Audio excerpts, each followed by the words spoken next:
इस समय हमारे साथ बात करने के लिए बसपा के दयाशंकर मिश्र जी हैं। एक दिन पहले कल जब नामांकन का आखिरी दिन था तो इनका टिकट बसपा से काट दिया गया और उनकी जगह पर बस्ती के 2 बार सदस्य विधायक रहे नंदू चौधरी के बेटे लव कुश पटेल को टिकट दिया गया है। हालांकि पार्टी की तरफ से अभी कोई अधिकृत सूचना आपके पास नहीं है, लेकिन बात करेंगे क्या कुछ स्थितियां रही, कैसे आप भाजपा छोड़कर बसपा में आए, टिकट कट गया है, पहली प्रतिक्रिया आपकी क्या है? पहले मुझे जानकारी ही नहीं है कि टिकट टिकट कट गया है, तो मैं प्रतिक्रिया यही दूंगा कि अगर टिकट काटा गया तो मुझे पहले कम से कम पार्टी को विश्वास में लेना चाहिए और राजनीतिक दल बिना विश्वास के चल नहीं सकता है। मैं बहन मायावती का सिपाही हूँ और उन्होंने मुझे टिकट दिया था। अगर उनको टिकट काटना था तो मुझे एक बार विश्वास में लेना चाहिए था और अभी तक मुझसे किसी ने कोई इस विषय पर कोई बात नहीं की। मैं 2-1 नेताओं को बीएसपी के फ़ोन भी लगाया तो उनका फ़ोन नहीं उठा। तो मुझे भी कोई ऐसी जानकारी नहीं है कि मेरा टिकट काट दिया गया, क्या किया गया। मैंने पर्चा दाखिल किया है, सिंबल के साथ दाखिल किया है। अब जाँच के उपरांत क्या होगा ये ईश्वर जाने।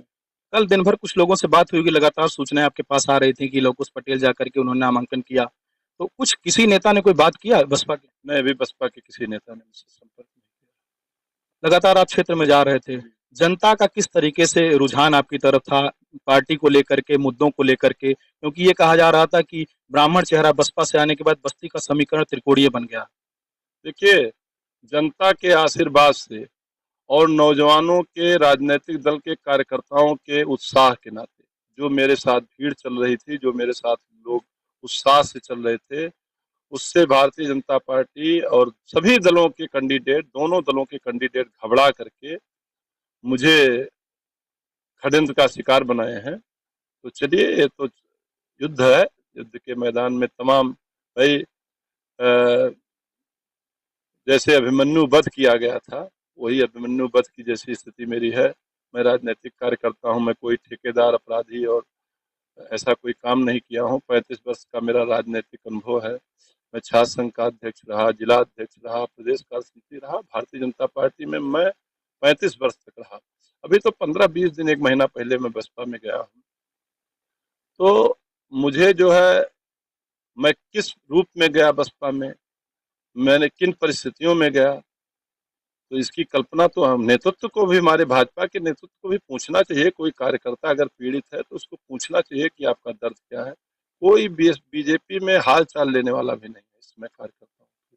और हमारा सांसद तो देते हैं, मोदी योगी के नाम पर वोट देते हैं, तो उनका रोल ही क्या है? मोदी योगी के नाम पर वोट दे रहे हैं लोग, तो किसी कार्यकर्ता की कोई जरूरत है नहीं। तो उनको कार्यकर्ता की जरूरत नहीं है, हमको ऐसे नेता की जरूरत नहीं है, इसलिए हमारे दोनों लोगों के रास्ते अलग अलग हैं। नहीं, आपके आने के बाद बसपा से, इससे पहले ये माना जा रहा था कि सपा और भाजपा की सीधी तौर पर लड़ाई बस्ती में है, लेकिन जब आपके नाम का अनाउंसमेंट हुआ तो त्रिकोणीय समीकरण बना। उसके बाद क्या आपको लगता है इसके पीछे कोई षड्यंत्र है कि आखिरी मिनट में, हम कह रहे हैं, टिकट काट करके लव कुश पटेल को लाया गया, या जो जातीय ध्रुवीकरण की बात होती है सपा में चौधरियों को लेकर के, उस पे ध्रुवीकरण को बंटवारा करने के लिए ये षड्यंत्र रचा गया? ये तो देखिए, ये तो उस बिरादरी के लोग जाने और राजनीतिक दल जाने। मैं तो इतना जानता हूं कि जिस दिन से मैं बीएसपी का कैंडिडेट हुआ, उसी दिन से भूचाल आ गया था बस्ती में। और जिस बसपा को लोग कह रहे थे कि जो बसपा मृतप्राय पार्टी है, उसमें प्राण फूंकने का मैंने काम किया। मैं बड़ी ईमानदारी से, और बसपा का के कार्यकर्ता में जो ओज और तेज है वो देखने को मुझे मिला। वो बहुत ईमानदार कार्यकर्ता हैं बसपा में, इसलिए मैं उनका सबका सम्मान करता हूँ। आप हरैया विधानसभा के रहने वाले हैं, यहीं के 3 बार से विधायक और कैबिनेट मंत्री रहे राजकिशोर सिंह को भाजपा में शामिल किया गया, क्या कहेंगे आप? उनको कोई नोटिस में ही नहीं लिया। वो तो इसीलिए तो ये सब रचा गया। जब वो उनको लाया गया था कि तूफान आ जाएगा भाजपा में उनके आने से, लेकिन बस्ती की जनता और हरैया की जनता ने उनको नोटिस में ही नहीं लिया। वो अगर ऑडिटोरियम दोनों लोग मिल करके चुनावी माहौल में नहीं भर पाए तो क्या उनका औचित्य है, उनको वो जाने। उनसे के आने से तो भारतीय जनता पार्टी का नुकसान ही हुआ है, फायदा नहीं हुआ। लव कुश पटेल ने कहा कि 2012 से वो लगातार सामाजिक क्षेत्र में सक्रिय हैं। किस तरीके की अब स्थिति आप बसपा की देख रहे हैं जिले में उनके नाम की घोषणा? यार, लव कुश पटेल को तो मैं कल सुना, इसके पहले मैं जानता भी नहीं हूँ, आज तक मुझसे मुलाकात भी नहीं हुई है। तो उनका क्या सामाजिक जीवन है वो जाने, उनका काम जाने। मैं उनको नहीं जानता हूँ कि वो क्या है। आपसे कोई बातचीत नामांकन के बाद?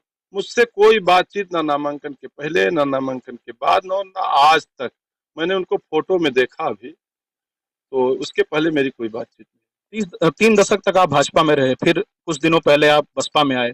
अब आपका राजनीतिक जीवन मझधार में है, अगला स्टैंड आपका क्या होगा? इस ट्रेन में अपने समर्थकों के राय विचार के बाद कोई ना कोई निर्णय मुझे लेना ही पड़ेगा और वो मैं लूंगा।